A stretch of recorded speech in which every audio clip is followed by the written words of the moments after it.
મારું નામ પટેલ રીતમ છે. હું ધોરણ 8 સ્ટેટમાં ભણું છું. મારું નામ પ્રજાપતિ દક્ષિત છે. હું 8th યરમાં ભણું છું. મારું નામ મારિયા નિવેશ છે. મેં 8th ગ્રેડ.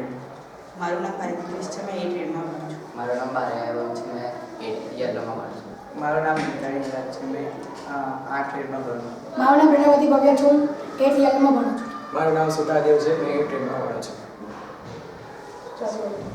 તો આજે હું ફેફસાની માહિતી આપીશ.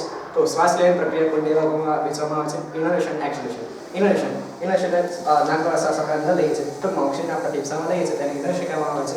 એક્સહેલેશન એટલે નાક દ્વારા શ્વાસ આપણે બહાર કાઢીએ છીએ, એટલે કાર્બન ડાયોક્સાઇડ આપણે બહાર કાઢીએ છીએ તેને એક્સહેલેશન કહેવામાં આવે છે. ઇનોલેશન અને એક્સહેલેશન તે આપણી બોડીને જીવંત રાખે છે અને લોહીને શુદ્ધ રાખે છે. તેથી આપણે તાજી હવામાં શ્વાસ લેવો જોઈએ અને ફેફસાને સ્વસ્થ રાખવું જોઈએ. ધન્યવાદ. આજે હું તમને નાઇટ્રોજન ચક્ર વિશે સમજાવીશ, તો તમે શાંતિથી સાંભળો. વાતાવરણમાં 78% નાઇટ્રોજન વાયુ રહેલો છે.